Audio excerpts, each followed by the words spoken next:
اے پیغمبر، لوگ تم سے یتیم عورتوں کے بارے میں فتویٰ طلب کرتے ہیں، کہہ دو کہ اللہ تم کو ان کے ساتھ نکاح کرنے کے معاملے میں اجازت دیتا ہے، اور جو حکم اس کتاب میں پہلے دیا گیا ہے وہ ان یتیم عورتوں کے بارے میں ہے جن کو تم ان کا حق تو دیتے نہیں اور خواہش رکھتے ہو کہ ان کے ساتھ نکاح کر لو، اور نیز بیچارے بے کس بچوں کے بارے میں، اور یہ بھی حکم دیتا ہے کہ یتیموں کے بارے میں انصاف پر قائم رہو، اور جو بھلائی تم کرو گے تو بے شک اللہ اس کو جانتا ہے۔ اور اگر کسی عورت کو اپنے خاوند کی طرف سے زیادتی یا بے رخی کا اندیشہ ہو تو میاں بیوی پر کچھ گناہ نہیں کہ آپس میں کسی قرارداد پر صلح کر لیں، اور صلح خوب چیز ہے، اور طبیعتیں تو خود غرضی کی طرف مائل ہوتی ہی ہیں، اور اگر تم نیکوکاری اور پرہیزگاری کرو گے تو اللہ تمہارے سب کاموں سے واقف ہے۔ اور تم خواہ کتنا ہی چاہو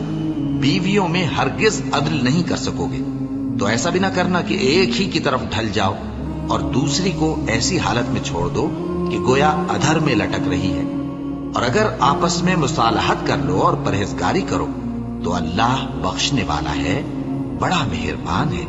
اور اگر میاں بیوی ایک دوسرے سے جدا ہو جائیں تو اللہ ہر ایک کو اپنی وسعت سے غنی کر دے گا، اور اللہ کشائش والا ہے، حکمت والا ہے۔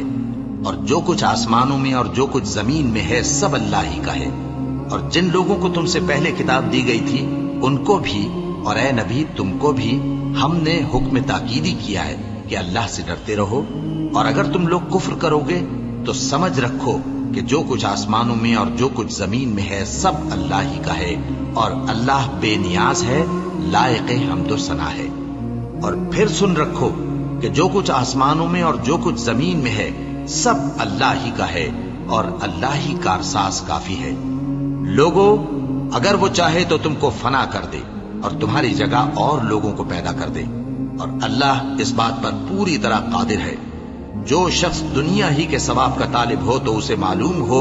کہ اللہ کے پاس دنیا اور آخرت دونوں کا ثواب موجود ہے، اور اللہ سنتا ہے، دیکھتا ہے۔